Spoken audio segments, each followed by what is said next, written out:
그래서 지난 시간까지 저희가 그 선형 회귀 모형에 대해서 공부를 했고요. 이번 시간부터는 비선형 회귀 모형에 대해서 공부를 할 건데, 일단 비선형 회귀 모형에 대해서 얘기를 하기 이전에 여러분들이 기억을 해야 되는 게 무엇이냐면, 선형 회귀 모형이 됐든 아니면 비선형 회귀 모형이 됐든 그 목적은 동일하다라는 것을 기억을 해야 되고, 그리고 전반적인 순서는 거의 비슷하다라는 것을 기억하는 게 굉장히 중요합니다. 그래서 선형회귀 모형 같은 경우에 우리가 선형회귀 모형을 이용해서 무엇을 파악하고자 하는 거죠? 선형회귀 모형을 사용하는 가장 큰 목적이 무엇이에요?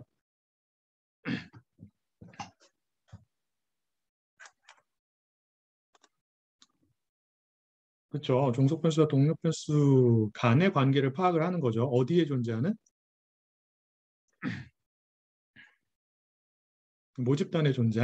모집단에 존재하는 독립변수와 종속변수 간의 관계를 파악하기 위해서 우리가 일단 준비를 해야 되는 게 무엇이죠?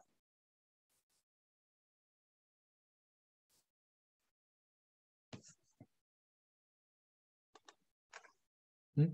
우리가 사용하고자 하는 모형이 있어야 되죠. 맞을까요? 그 모형은 무엇을 파악하기 위해서 사용을 하는 거예요? 모집단에 존재하는 여러분들이 관심 있어 하는 독립변수와 종속변수의 관계를 파악하기 위해서 사용하는 모형이 됩니다. 그러한 모형을 뭐라고 부른다고요?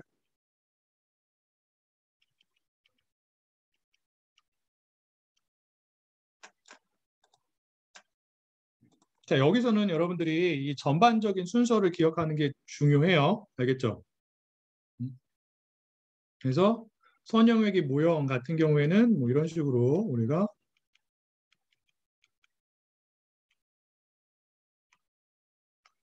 모집단 모형을 준비할 수 있고, 그리고 우리가 관심 있어 하는 것은 무엇이냐면 모형에 존재하는 파라미터죠. 이러한 애들.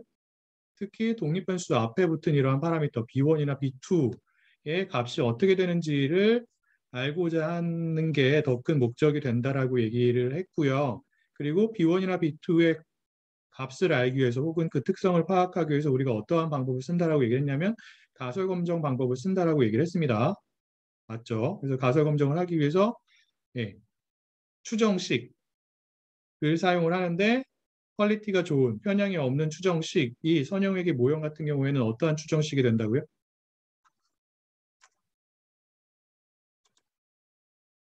OLS 추정식이 되는 거죠. 그리고 여러분들이 중요하게 기억을 해야 되는 게 무엇이냐면 이 OLS 추정식, 즉 잔차의 제곱의 합을 미니마이즈하는 파라미터의 값에 대한 식을 통해서 OLS 추정식을 통해서 나온 추정식이 혹은 추정치가 편향이 없으려면 어떠한 가정이 있어야 되는지를 잘 알고 있어야 됩니다. 반대로 그러한 가정이 위반이 되면 OLS 추정식은 편향을 갖는다라는 것을 기억을 해야 되는 거죠. 그래서 이 OLS 추정식을 어디에 적용해서 모집단을 잘 대표하는 샘플 데이터에 적용해서 우리가 파라미터에 대한 추정치를 계산을 합니다. 이렇게 계산할 수 있는 거죠. B1에 대해서. 얘는 여기서는 이제 구체적인 하나의 값이에요. 추정치가 됩니다. 그래서 이 추정치를 가지고 우리가 해당 파라미터에 대한 의무가설을 기각할지 말지를 결정을 하는 거예요. 맞을까요? 그래서 얘를 어떻게 한다고요? 표준화를 하는 거죠.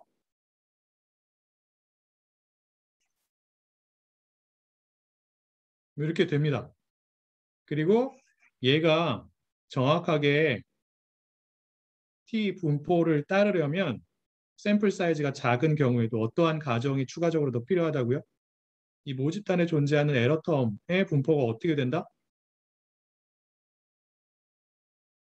정규분포를 갖는다라는 가정이 필요한 거예요. 샘플 사이즈가 작은 경우에는. 맞아요. 근데 샘플 사이즈가 큰 경우에는 중심극한 정리에 의해서 이 추정식은 정규분포를 갖게 된다라고 얘기를 했습니다. 그래서 이렇게 구하면 T값이 나오는 거죠. 맞아요. 그래서 이 T값이 특정한 추정치에 대한 T값, 즉 우리의 샘플에 OLS 추정식을 적용해서 계산이 된 구체적인 하나의 추정치, 하나의 값을 표준화해서 나온 이 T값이 T 분포에 어디에 존재하는지에 따라서 우리가 그것을 바탕으로 귀무가설을 기각할지 말지를 결정할 수 있다라고 얘기를 한 거죠. 그래서 T 분포는 다시 한번 얘기하지만 표준 정규 분포랑 거의 비슷하게 생겼다라고 얘기를 했습니다. 맞을까요? 그래서 평균이 0이죠. 그리고 분산이 조금 다르다. 표준 정규 분포에 비해서. 하지만 샘플 사이즈가 커지면 T 분포도 표준 정규 분포의 형태랑 거의 동일하게 된다라고 얘기를 했고요. 그래서 이게 0이 되는 거고, 그다음에 양쪽에 기각 영역을 설정을 해가지고 우리가 구한 이 T 값이 어디에 존재하게 되면, 이 기각 영역에 존재하게 되면 우리가 그것을 근거로 해당 파라미터의 값이 0이라고 하는 귀무가설을 기억할 수 있는 거예요. 맞을까요? 여기까지는 다 이해가 되죠? 자, 요게 어디에서도 동일하게 적용이 되냐면 이러한 순서가 어디에서도 선형 회귀 모형뿐만 아니라 비선형 회귀 모형에서도 적용이 됩니다. 자, 어떠한 회귀 모형이 있을 때 해당 회귀 모형이 선형 모형인지 비선형 모형인지를 구분하는 기준이 무엇이 된다고요? 음? 해당 모형이 무엇에 대해서 선형이면 선형 모형이에요. 파라미터에 대해서 선형이면 선형 모형이 되고 비선형이면 비선형 모형이 되는 거예요. 그래서 얘네들은 다시 한번 얘기하지만 파라미터에 대해서 선형이 모형이고요. 여러분들이 기계학습 시간에 배운 회귀 모형 중에서 대표적인 비선형 회귀 모형이 뭐가 되죠? 어? 너무 옛날 얘기라고요? 언제적 얘기를 하고 있냐고? 저 로지스트 회귀 모형이 되죠? 맞을까요? 자, 로지스트 회귀 모형이 어떻게 됐어요? 로지스트 회귀 모형은 종속 변수가 취하는 값이 몇 개인 경우에 사용하는 비선형 회귀 모형인가요? 자, 로지스틱 모형 언제 사용했죠? 일반적으로 두 개의 경우에 사용을 하죠. 물론 이제 세 개 이상인 경우에도 사용을 할 수가 있습니다. 근데 이제 일반적으로 두 개인 경우에 우리가 사용을 해요. 그래서 y가 이제 취할 수 있는 값이 0하고 1인 경우에 우리가 이러한 종속 변수의 값을 무엇을 가지고 예측하기 위해서 독립 변수의 정보를 이용해서 즉 피처 정보를 이용해서 예측을 하기 위해서 우리가 로지스틱 회귀 모형을 사용할 수 있는데 해당 식이 어떻게 되죠?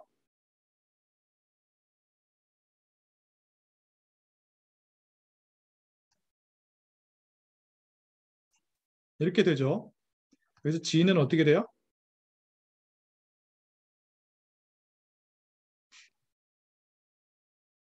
이렇게 됩니다. 맞을까요? 자, 이게 어떠한 펑션이라고요? 이게 무엇이라고요? 시그모이드 펑션 혹은 로지스틱 펑션이라고 얘기를 하죠. 자, 얘는 어떠한 분포에 제가 CDF라고 얘기를 했어요. 어떠한 분포에? 얘는 확률 분포예요.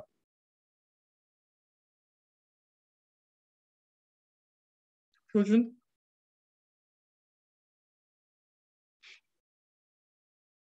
음? 표준 로지스틱 분포의 CDF가 얘가 되는 겁니다. 알겠죠?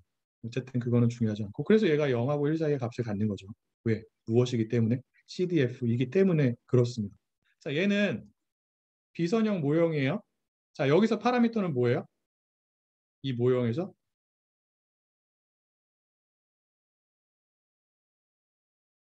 자, 파라미터가 어떠한 역할을 한다고요? 회귀 모형에서 어? 저 독립변수와 종속변수의 관계를 정의하는 역할을 하잖아요. 맞을까요? 여기서는 종속변수가 이거라고. y가 1일 확률이 종속변수가 되는 거예요. 무엇에? 로지스틱 회귀 모형에. 응? 자, 그래서 독립변수가 여기 있고 이 종속변수와 이러한 독립변수들 간의 관계를 디파인하는 역할을 하는 애들이 여기 있죠. 얘네들이 뭐가 돼요? 로지스틱 회귀 모형의 파라미터가 되는 거예요. 자, 여기서 중요한 게 뭐예요? 파라미터에 대해서 이 모형이 선형이에요, 비선형이에요? 혹은 종속 변수의 값이 이 파라미터에 대해서 선형이에요, 비선형이에요? 지수하고 분수로 되어 있죠. 이거 선형이 될 수가 없어요. 비선형 모형이라.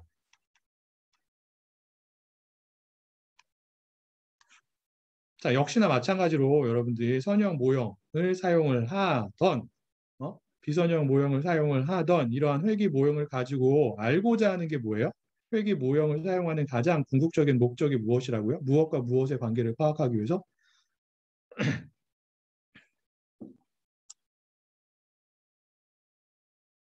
그렇죠. 독립변수와 종속변수의 관계를 파악을 한다고요. 여기서는 어떠한 관계예요? 이게 이제 종속변수라고 하는 경우에는 특정한 독립변수의 값이 1만큼 증가할 때 이 확률이 얼마만큼 달라지는지를 파악하고자 하는 거예요. 알겠나요? 그래서 이러한 B, I라고 하는 파라미터의 값에 대해서 우리가 알고자 한다고요. 얘네들이 이제 그 모집단의 특성이 되는 거죠. 자, 역시나 마찬가지로 얘네들의 특성을 파악하기 위해서 어떠한 방법을 쓸까요? 가설 검정 방법을 씁니다. 음? 절차가 어떻게 된다고요? 이렇게 된다고요. 자, 예를 들어서 여기도 이제 B1이라고 하는 파라미터가 있죠. 역시나 마찬가지로 우리가 어떠한 귀무가설을 세울 수 있는 거예요. 로지스틱 회계 모형에 대해서 이러한 귀무가설을 세울 수 있다고요. 그럼 우리는 데이터를 통해서, 즉 샘플 데이터를 가지고 이 귀무가설을 기각할 수 있는지 없는지를 파악을 해야 돼요. 파악을 하기 위해서는 샘플 데이터를 이용해서 이 파라미터의 추정치를 계산을 해야겠죠. 추정치를 계산할 때는 어떠한 식을 사용을 한다고요? 추정식을 사용을 해야 돼요. 알겠어요? 추정식을 어디에 적용해서 샘플 데이터에 적용을 해가지고 추정치를 계산을 합니다. 그럼 추정치가 뭐 이렇게 나오겠죠?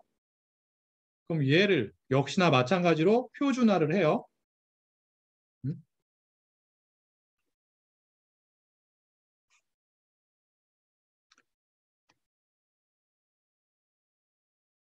그래서 얘는 나중에 얘기하겠지만 G 분포를 따릅니다. T 분포를 따르는 게 아니라. 그래서 얘가 G 분포에서 이 G 값이 G 분포가 이렇게 있을 거잖아요. 표준 정규 분포가 있겠죠. 그럼 양쪽에 또 어떠한 영역이 있어요? 역시나 마찬가지로 기각 영역이 있잖아요. 그럼 이 G 값이 여기나 여기에 존재하게 되면 우리가 그것을 근거로 무엇을 기각할 수 있는 거예요?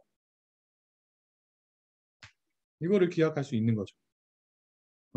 여기서 중요한 게 무엇이냐면 그러면 비선형 모형에서 사용하는 추정식은 무엇이냐가 첫 번째로 중요하고요.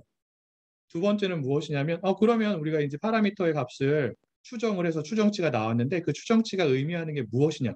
그게 선형회귀 모형에 존재하는 파라미터의 추정치와 어떻게 다른지를 구분해서 기억하는 게 굉장히 굉장히 중요합니다. 자, 일단 다시 한번 그 반복을 하면 선형회귀 모형에서 사용이 되는 추정식은 무엇이라고요?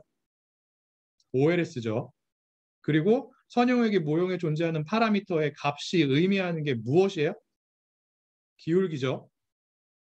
어떠한 상황 속에서 모형에 존재하는 다른 독립변수가 무엇에 미치는 영향이 통제가 된 상황에서 종속변수에 미치는 영향이 통제가 된 상황에서 특정한 독립변수의 값이 1만큼 증가했을 때 종속변수가 얼마만큼 달라지는지, 즉 기울기를 의미하는 게 선형회귀 모형에 존재하는 파라미터가 갖는 의미가 된다고요.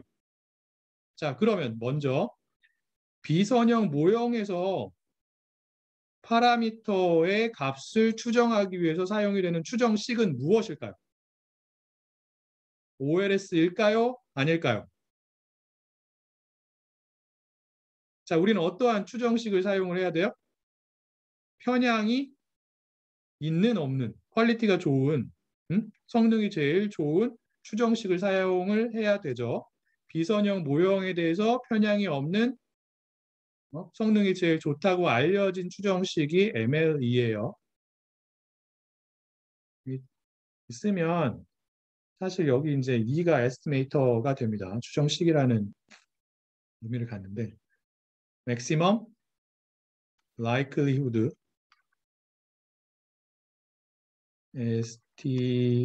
estimator라고 표현이 되기도 하고요. 아니면 추정치라고 표현이 되기도 합니다. estimate. 그래서 estimator라고 하면 추정식을 의미하는 거고요. estimate은 그 추정식을 샘플 데이터에 적용해서 나온 특정한 값, 추정치를 의미하는 거예요. 그래서 MLE가 어떠한 경우에는 추정식을 의미하기도 하고 어떠한 경우에는 추정치를 의미하기도 한다라는 거죠. 그래서 얘를 쓰는 거예요. 왜? 얘는 편향이 없기 때문에 그래요. 이게 특히 언제 없냐면 샘플 사이즈가 클 때. 나중에 설명을 하겠지만 MLE 추정식 같은 경우에는 샘플 사이즈가 작으면 편향이 존재할 수 있어요. 근데 보통 우리가 샘플 사이즈가 어느 정도 되는 충분히 큰 데이터를 사용을 하기 때문에 편향이 없다라고 간주를 하고 MLE 추정식을 사용을 하게 됩니다. 자, 그 다음에 또 기억을 해야 되는 게 무엇이라고요? 이 파라미터의 값이 무엇을 의미하느냐? 여기서. 얘는 기울기를 의미하나요? 예를 들어서 B1의 값이 의미하는 게 X1의 값이 1만큼 증가했을 때 이 확률, 이 P 값이 얼마만큼 달라지는지를 의미하는 거예요? 아니에요. Yes or no. 아니죠. 그렇게 해석하면 안 돼요. 이게 어떻게 해석이 되는지 얘만 가지고는 해석을 하기가 힘들어요. 그러니까 얘는 얼마만큼의 관계를 갖고 있느냐 혹은 얼마만큼의 영향을 미치느냐 이 X1이 이 Y라고 하는 P 밸류에 그러한 의미를 갖진 않는다고요. 물론 이제 그러한 의미를 해석할 때 일부러 사용이 되긴 하지만 얘만을 가지고 그러한 그 관계의 크기를 우리가 직접적으로 파악할 수가 없어요. 얘를 가지고 알 수 있는 것은 무엇이냐면 그 관계의 방향만 알 수 있어요. 관계가 플러스냐 마이너스냐.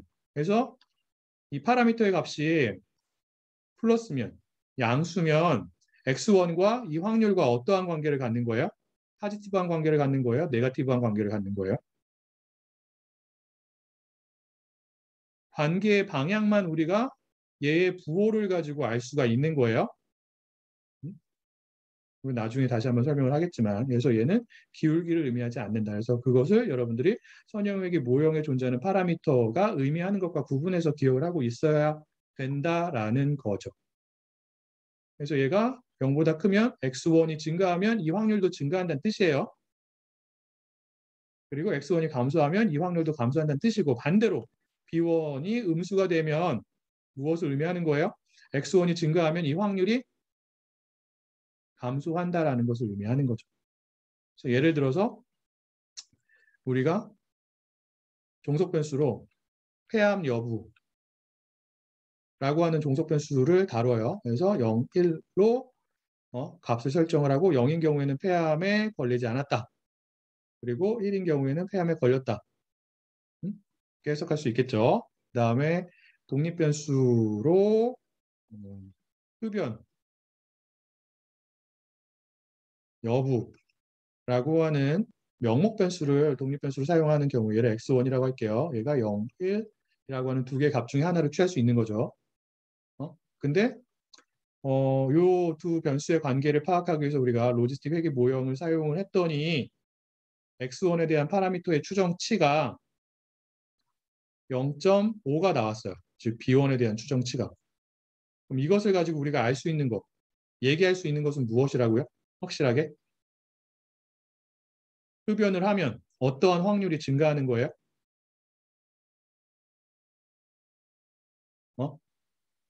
폐암에 걸릴 확률이 증가하는 거죠. 근데 만약에 이게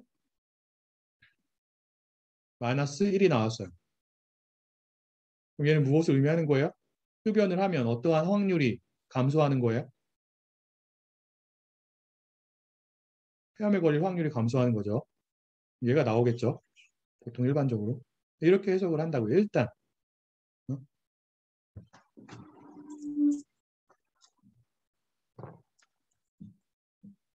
그리고 x가 1만큼 증가할 때 이 확률이 즉 종속변수의 값이 1이 될 확률이 얼마만큼 달라지느냐 요거에 대한 그 값은 우리가 다른 방법을 사용을 합니다. 얘가 포함이 되긴 하지만 얘만을 가지고 그 값을 계산할 수 없어요. 그게 선형회귀 모형과 다른 여러 가지 점들 중에 하나가 됩니다. 어쨌든 간에 전반적인 순서는 동일하다라고 하는 거죠.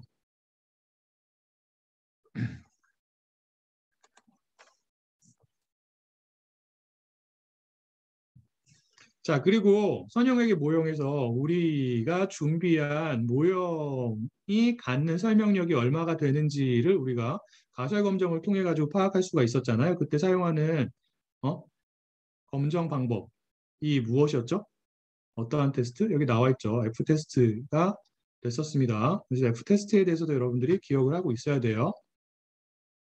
그리고 그때 사용이 되는 귀무가설은 무엇이었냐면 우리가 제시한 모형에 갖는 설명력이 무엇과 같다?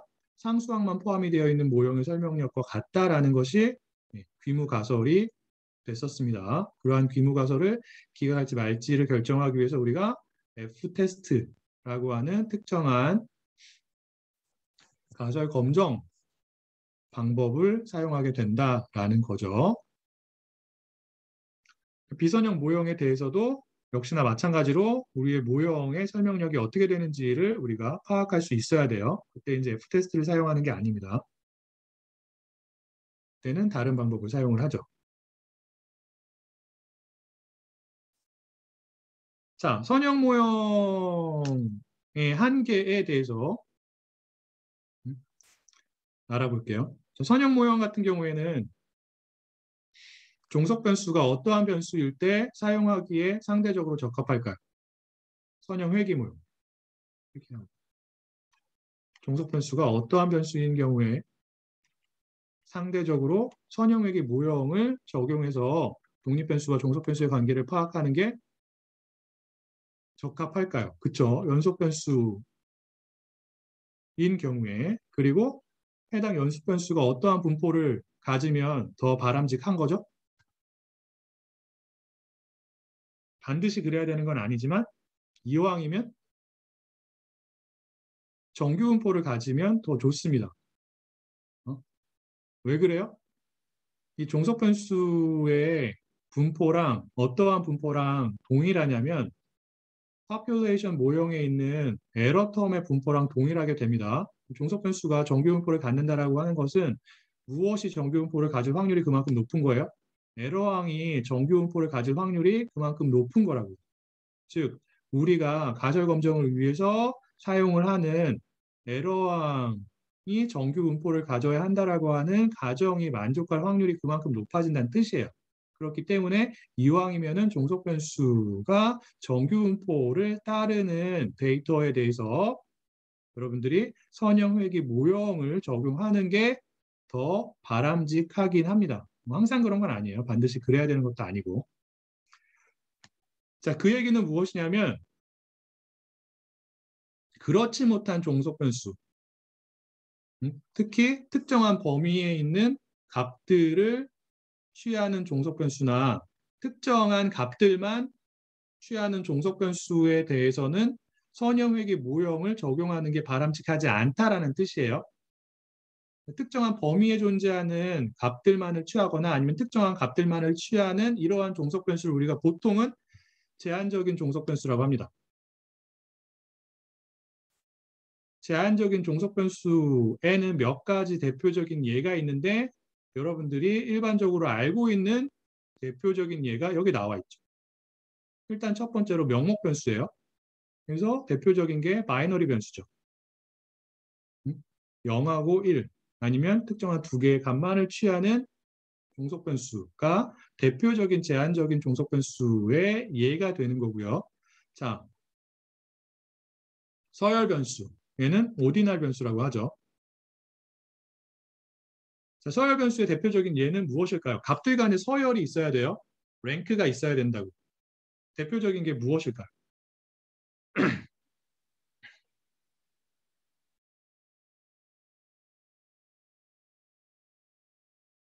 뭐 재산 정도를 우리가 어떻게 측정할 수 있냐면 어? 적다? 어느 정도 있다? 많다? 뭐 이렇게 할 수 있잖아요. 값들 간에 서열을 매길 수 있죠.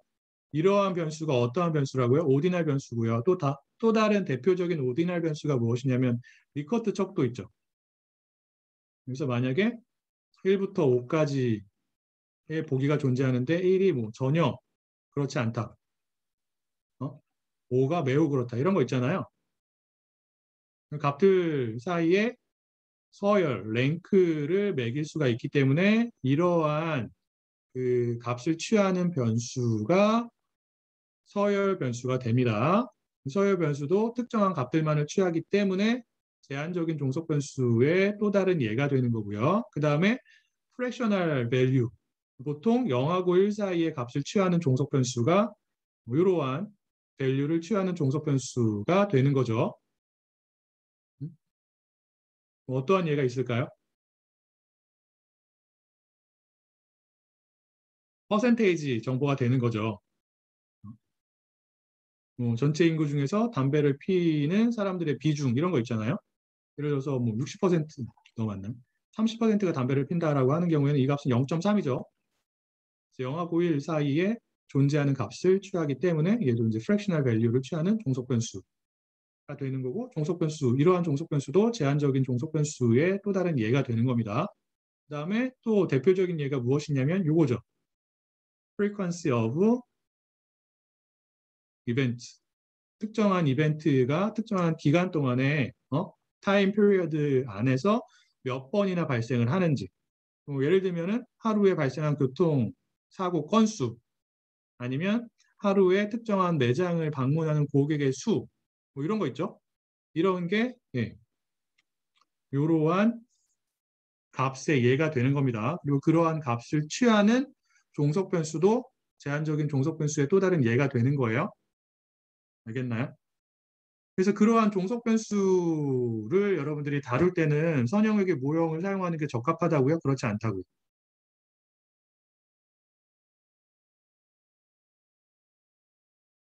적합하지 않다고요. 사용할 수는 있어요. 하지만 그러한 종속 변수에 대해서 선형에게 모형을 적용하게 되면 독립 변수와 종속 변수의 관계를 제대로 파악할 수 없다고요. 그래서 독립 변수와 종속 변수의 관계를 보다 잘 파악하기 위해서 종속 변수가 제한적인 종속 변수인 경우에는 어떠한 모형을 적용하는 게 더 바람직하다고요? 비선형 모형을 적용하는 게 더 바람직하다고요. 그리고 그러한 대표적인 비선형 모형의 예가 뭐가 되는 거예요? 이전 슬라이드에서 다룬 로지스틱 회귀 모형이 되는 거죠. 자, 로지스틱 회귀 모형은 이 네 가지 예 중에서 어떠한 종속 변수에 대해서 적용하기에 적합한 거예요?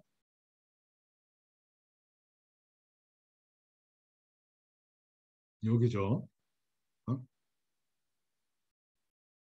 여러분들이 알고 있는 로지스틱 회귀 모형 같은 경우에 사실 로지스틱 회귀 모형은 여기에도 적용이 되고 여기에도 적용이 됩니다. 로지스틱 회귀 모형을 보통 이제 로진 모형이라고 하거든요. 계량 경제학에서는. 그래서 일반적으로 그냥 명목 변수에 적용이 되는 로지스틱 회귀 모형이 로진 모형이 되고요. 그냥 로진 모형. 그다음에 서열 변수에 적용이 되는 로진 모형이 오더드 로진 모형이 돼요. 그다음에 프랙셔널 변수에 적용이 되는 로진 모형이 프랙셔널 로진 모형이 됩니다. 그리고 여기 이제 종속 변수가 이벤트 변수인 경우에는 우리가 보통 푸아송 모형을 사용을 하죠. 혹은 네거티브 바이노미얼 모형을 사용을 합니다. 얘는 한국말로 굳이 번역을 하자면 음이양 모형이라고 하죠. 그래서 얘네들에 대해서 배울 거예요, 여러분. 수업 통해서. 자, 얘네들의 공통점이 무엇이라고요? 첫 번째, 어떠한 형태의 모형이라고요? 비선형 모형이에요. 자, 비선형 모형이기 때문에 모형에 존재하는 파라미터의 값을 추정하기 위해서 어떠한 식을 사용한다? 어떠한 추정식을 사용한다고요? OLS, MLE를 기본적으로 사용을 합니다. MLE가 굉장히 중요해요. 그래서 근데 사실 MLE는 선형 모형에도 적용할 수 있을까요? 없을까요?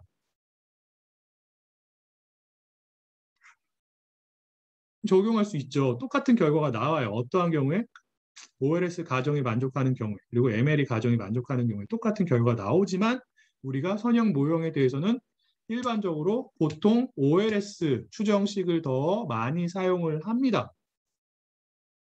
왜 그러냐면 아까 MLE는 어떠한 경우에 편향이 없다고요? 이론적으로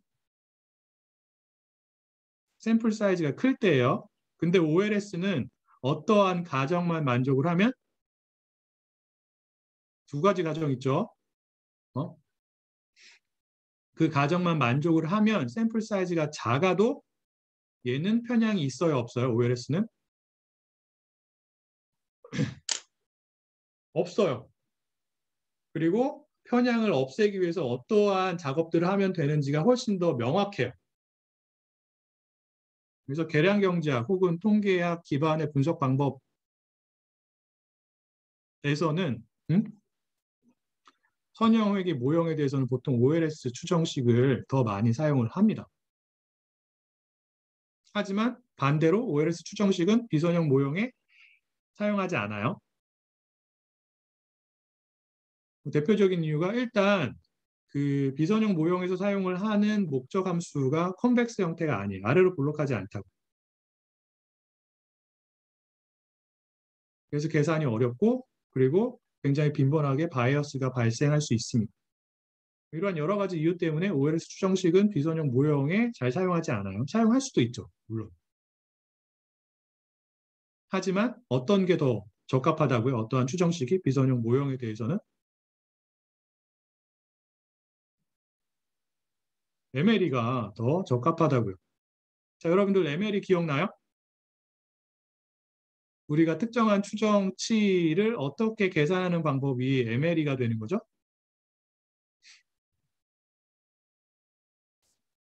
음?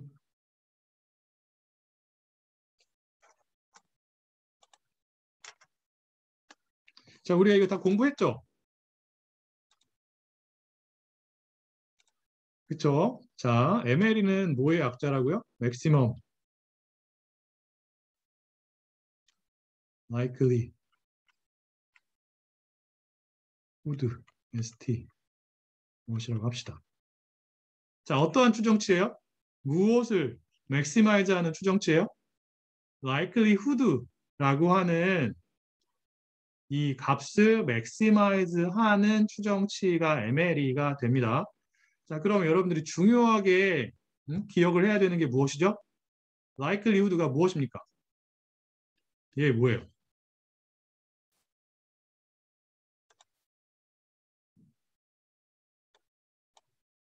음?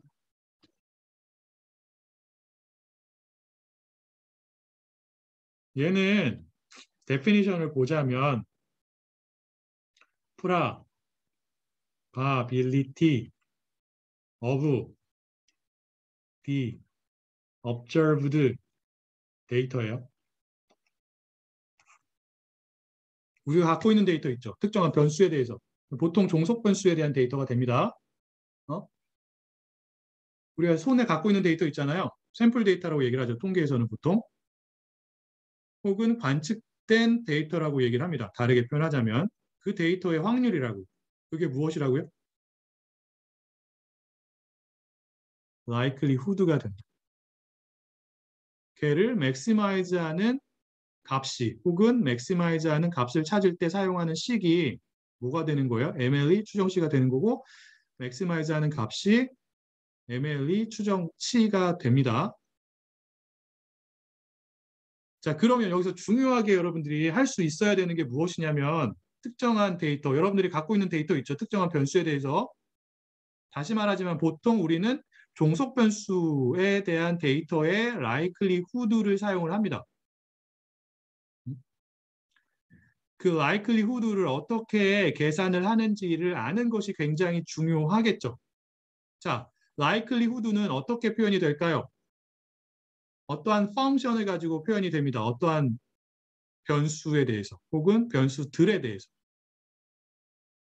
제가 설명을 했던 것 같은데요.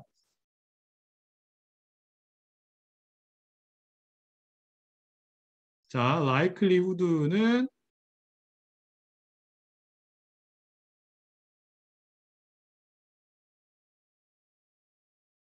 probability 무슨 펑션일까요?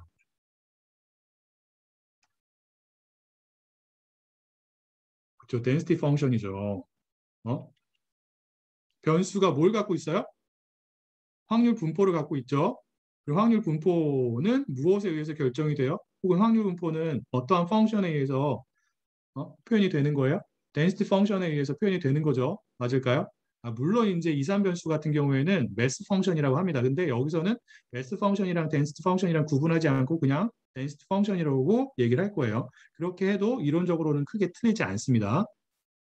자, 그런데 우리가 보통 하나의 변수에 대해서만 다루는 게 아니라 여러 개의 변수에 대해서 다룰 수가 있어요. 맞아요? 자, 여러 개의 변수가 동시에 특정한 값들을 가질 확률을 나타낼 때 사용이 되는 density 펑션을 우리가 어떠한 density 펑션이라고 하죠? 예를 들어서 x랑 y가 있어요. x가 스몰 x의 값을 갖고 y가 스몰 y의 값을 가져요. 얘네들의 확률이 궁금해요. 이 확률을 무엇을 가지고 우리가 나타낼 수 있는 거예요?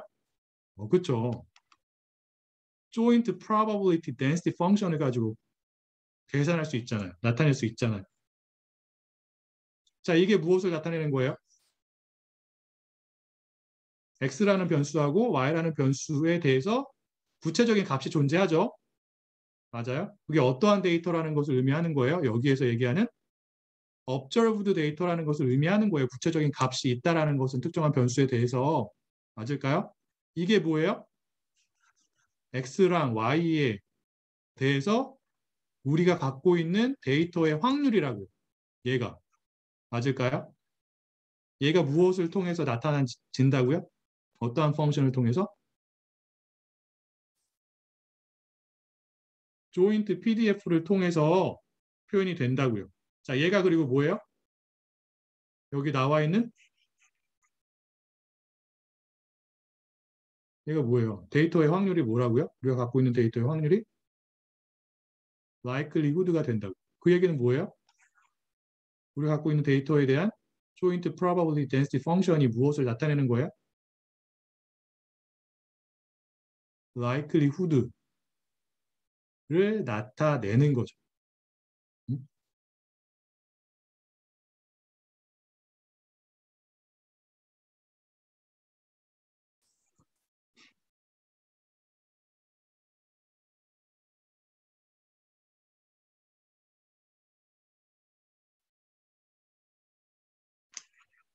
y1이라고 하는 변수가 있고요.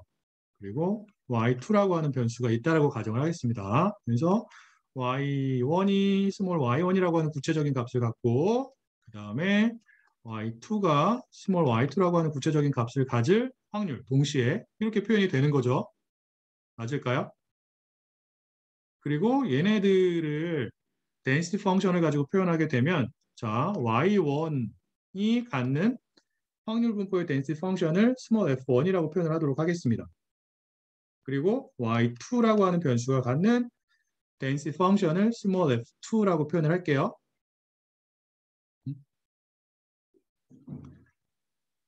이 확률은 어떻게 디파인이 되냐면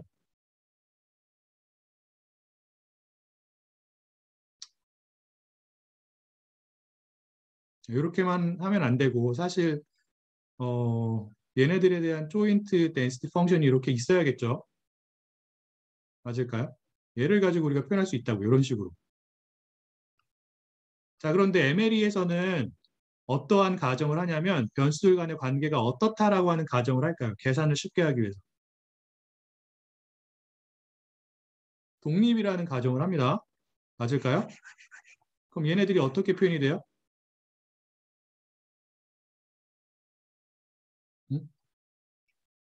곱하기로 표현이 되죠. 그럼 어떻게 되는 거예요?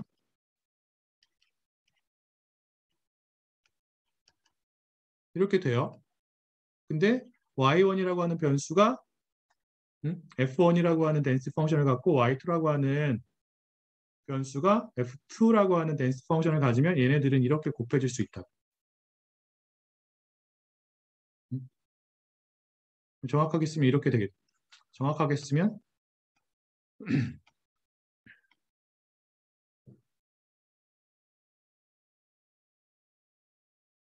이렇게 되겠죠. 세타는 density 펑션의 형태를 결정하는 파라미터가 되는 거예요. 어? 그래서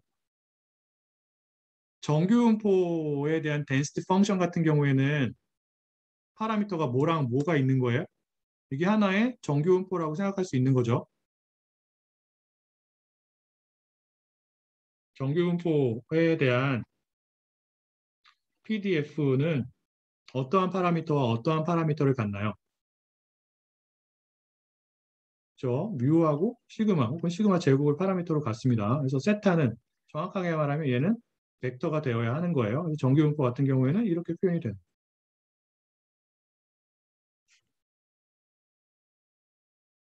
자, 이게 뭐가 되는 거예요? 댄스 펑션의 곱하기가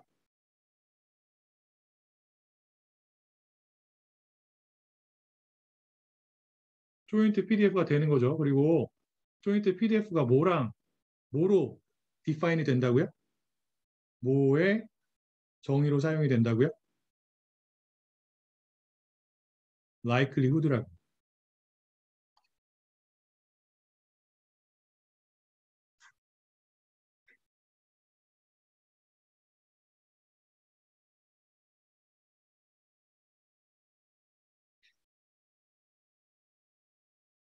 그럼 좀 더 일반화해서 쓸 수 있겠죠? 변수가 y1부터 yn까지 있다라고 했을 때 각각의 변수가 구체적인 값을 취하는 경우에 그런 값을 우리가 소문자를 가지고 표현하도록 하겠습니다. 그렇게 되면 우리가 갖고 있는 데이터를 우리가 스몰 y로 표현할 수 있는데 볼트체로 표현할 수 있는 거죠. 왜? 원소가 여러 개이기 때문에.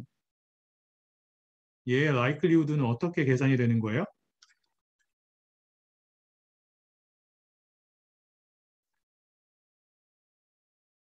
이렇게 표현할 수 있는 거죠.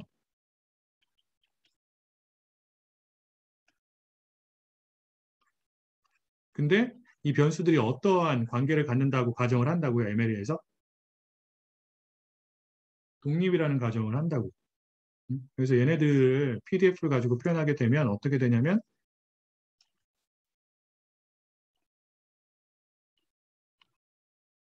벡터예요.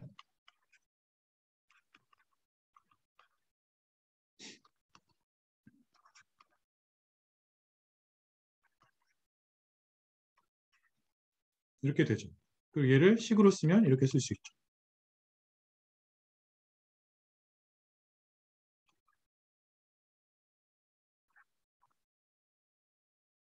이거 뭐라고 읽죠?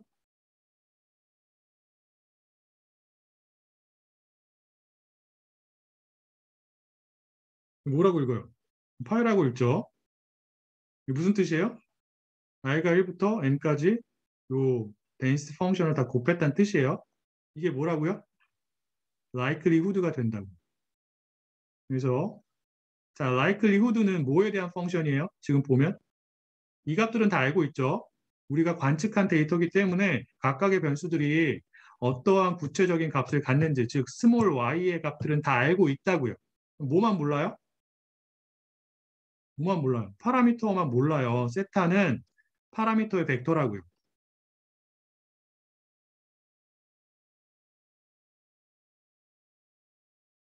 자, 그러면 이 likelihood 펑션, 보통 대문자 L, 세타로 표현을 합니다. 얘는 뭐에 대한 펑션이에요? 여기 있죠? 세타에 대한 펑션이라고. 세타가 무엇이라고요? PDF의 파라미터가 된다고요. 어? 나중에 배우겠지만 PDF의 파라미터는 우리가 관심 있어 하는 독립변수를 이용해서 또 다른 펑션으로 표현할 수가 있습니다. 그건 나중에 이제 어떻게 되는지 한번 살펴보도록 하죠. 어쨌든 간에 얘가 likelihood이기 때문에 그리고 파라미터가 여기 존재하는 거잖아요. 음? 우리는 얘의 값을 어떻게 하는 세타의 값을 찾아야 되는 거죠? 맥시마이즈 하는 세타의 값을 찾아야 되는 거죠. 그러한 세타의 값을 무엇이라고 한다고요? ML이라고 한다고.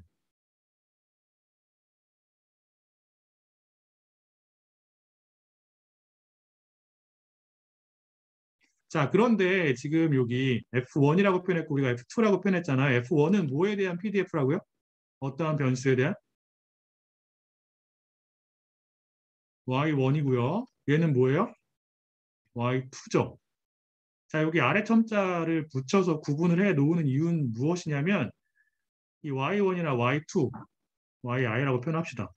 얘가 갖는 PDF가 서로 다를 수 있다라는 것을 뜻하는 거예요? 아니면 항상 똑같아야 된다라는 것을 뜻하는 거예요? 여기에 아래 첨자를 붙인 이유는 다를 수 있다라는 거예요. 알겠나요?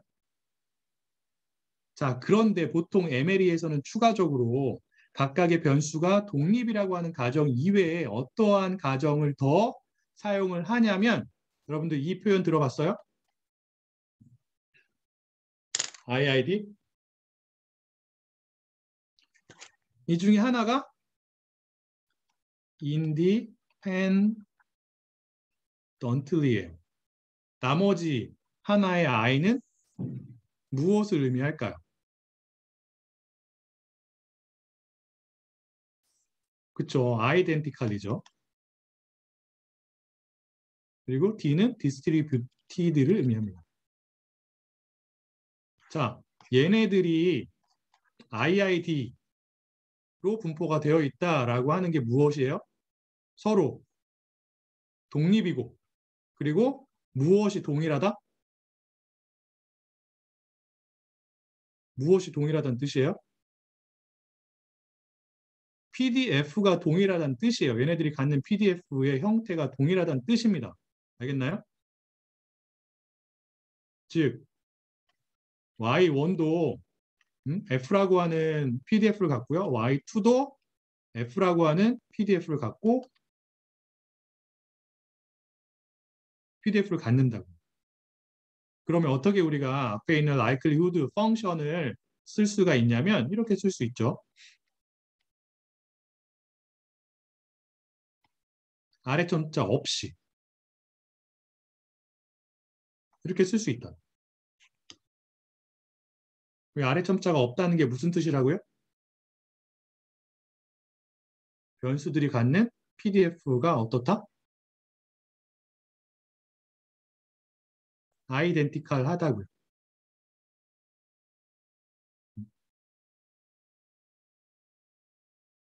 그래서 어떠한 변수들이 IID로 분포가 되어 있는 경우에 우리가 해당 변수들에 대한 데이터의 likelihood 펑션을 이런 식으로 표현할 수 있다라는 거죠. 여기까지 이해가 되나요? 그리고 다시 한번 얘기하지만 이 likelihood 펑션은 뭐에 대한 펑션이다?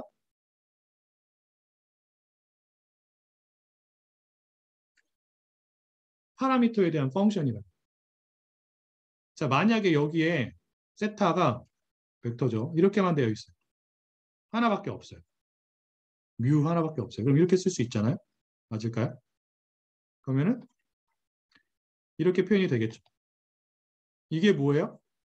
목적 함수가 되는 거죠. 얘를 어떻게 해야 된다고요? 맥스마이즈하는 지금 이 파라미터 뮤의 값을 찾아야 돼요. 뭐 어떠한 방법을 쓰면 되죠? 간단하게 가장 간단하게 쓸 수 있는 방법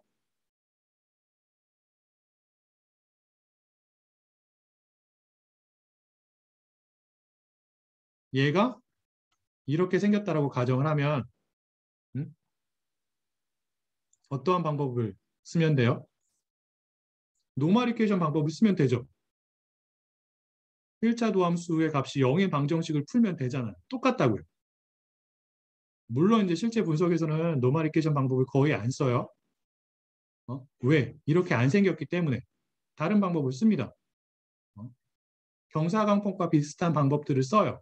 대표적인 게 뉴튼 랩슨 방법이죠. 나중에 설명을 하겠는데 어쨌든 간에 간단하게 생각하면 얘를 우리가 파라미터에 대해서 한번 미분해서 0인 방정식을 풀면 돼요. 그러면 얘가 나오는 거죠. 얘가 뭐라고요? 이걸 풀어서 나온 이 값이 무엇이 된다고요? MLE가 된다고요.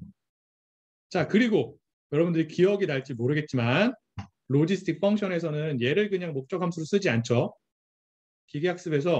기계학습에서 어? 로지스틱 회귀 모형의 비용 함수는 뭐가 되는 거였어요? 무슨 엔트로피? 교차 엔트로피죠. 교차 엔트로피는 여기에 likelihood에 정확하게 말하면 log likelihood가 되긴 하지만 log likelihood에 무엇을 붙인 게 교차 엔트로피예요? 자, 교차 엔트로피는 우리가 그 값을 미니마이즈하는 파라미터의 값들을 찾아야 돼요? 아니면 맥시마이즈하는 파라미터의 값들을 찾아야 돼요? 쟤는 비용함수죠. 비용함수기 때문에 비용함수가 뭐예요? 우리의 모형이 데이터를 설명하지 못하는 정도로 나타내기 때문에 미니마이즈하는 파라미터의 값을 찾아야 된다고. 지난번에 설명을 한 적이 있는 것 같긴 한데 그래서 걔는 여기에 마이너스를 붙인다고. 그러면 이 로그 라이클리 그냥 라이클리후드죠. 라이클리후드를 맥시마이즈하는 값이랑 거기에 마이너스를 붙였을 때 그 펑션을 미니마이즈하는 값이랑 동일하게 된다. 기억이 나나요? 이거 옛날에 얘기한 적이 있는데 너무 옛날인가요? 네, 어쨌든 그렇습니다. 자, 그리고 슬라이드로 잠깐 가보죠. 여기까지.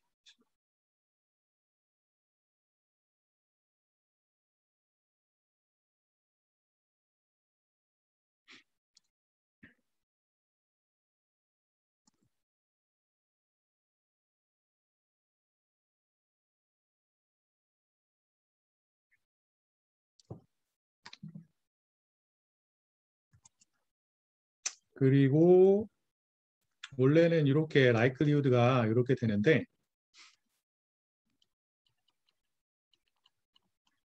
얘를 그냥 쓰지 않죠. 얘는 곱하기로 되어 있어가지고 굉장히 복잡하잖아요.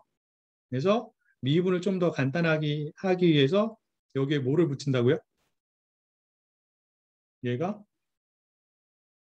이거죠. 여기에 자연 로그를 붙입니다. 걔가 뭐가 되는 거예요? 로그 likelihood가 되는 거죠. 여기에는 소문자 L로 표현을 합니다. 이렇게 되는 거예요. 얘는 어떻게 표현이 되죠? 시그마?